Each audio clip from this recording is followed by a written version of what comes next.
Hello once again. So in this video we will see what is physical material.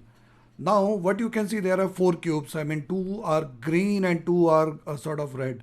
Now both remains the same. Both the cubes are same, just that the colors are different. But when we start playing, you can see the variation, how they react with the world. So whole thing varies when it comes to the physical property of these material or the cubes. Now they are not different physical materials. They are basically the same physical material. They are basically having the same material. We have done some sort of modification in the physical property of these cubes. Please like this video if you find it informative and helpful. And yes, subscribe to our channel for more updates.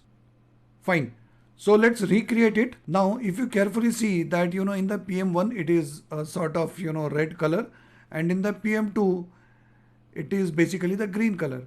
But rest remains the same. I mean, if you check, it is only the base color which is different. Nothing else as far as the material is concerned. Now, check here. There is something called the physical material where it is assigned as PM1 for red and PM2 for green. So here you can see this is the only difference that is having, and we will see what is the difference between PM1 and PM2. Now this PM1, that is a physical material, is where you can actually alter the various attributes, where you can modify the attributes which leads to the bounciness or which leads to smooth material or no friction.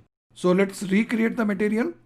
So for this, earlier what we used to do that, we used to right click and select on the material, but here we don't have to do that. Instead, we have to go down and select the physics, and besides the physics, there is the physical material. Click on that.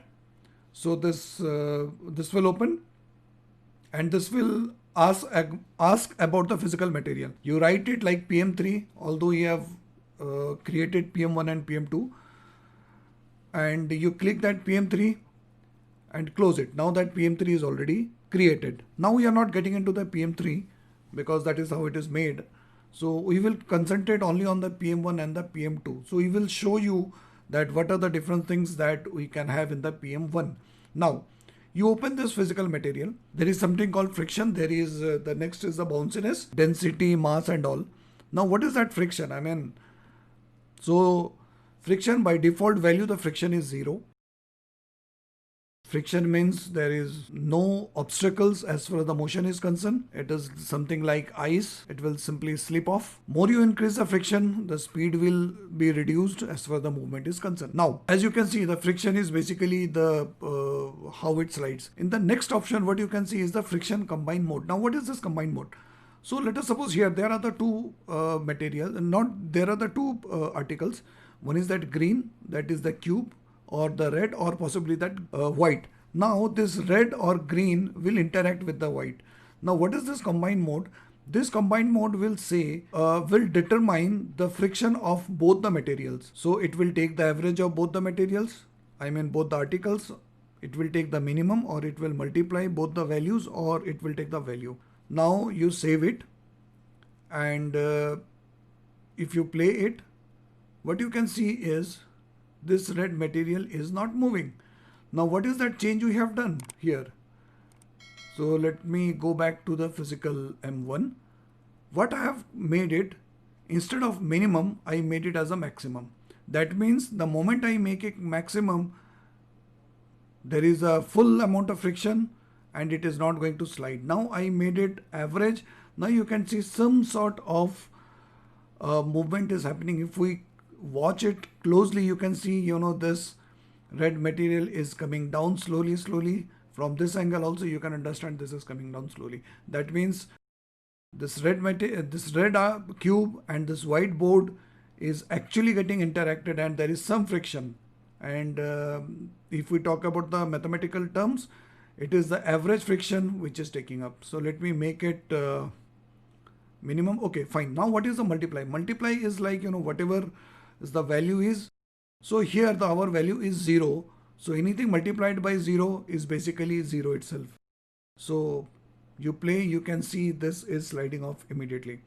If the value is 0, it would have given us some value, but however here it is 0. Fine.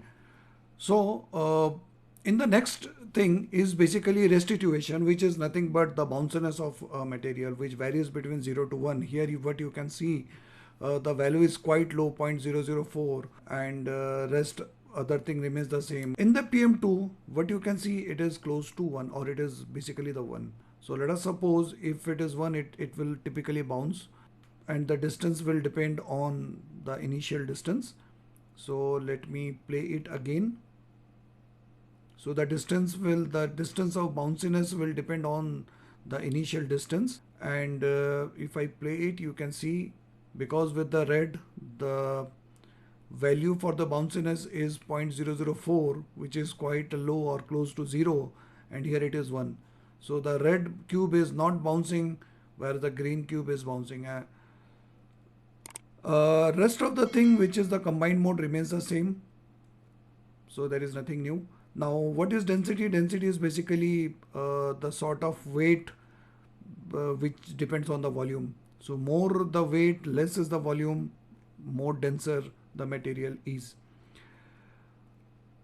So what we can say that, iron is heavier than cotton. So it is something like that at a given volume. So iron is greater than. Now what is the mass to power ratio? Mass to power ratio is basically, let us suppose you have a cube of a certain volume, and you increase the size of that cube. Now what will happen? The more you increase the volume, the size will increase. So that is basically the mass to power ratio. So let us suppose if you increase the volume, the mass doesn't increase actually. So given an example which is given in the Unreal Engine is like a car is most of the time hollow. It is not a piece of metal.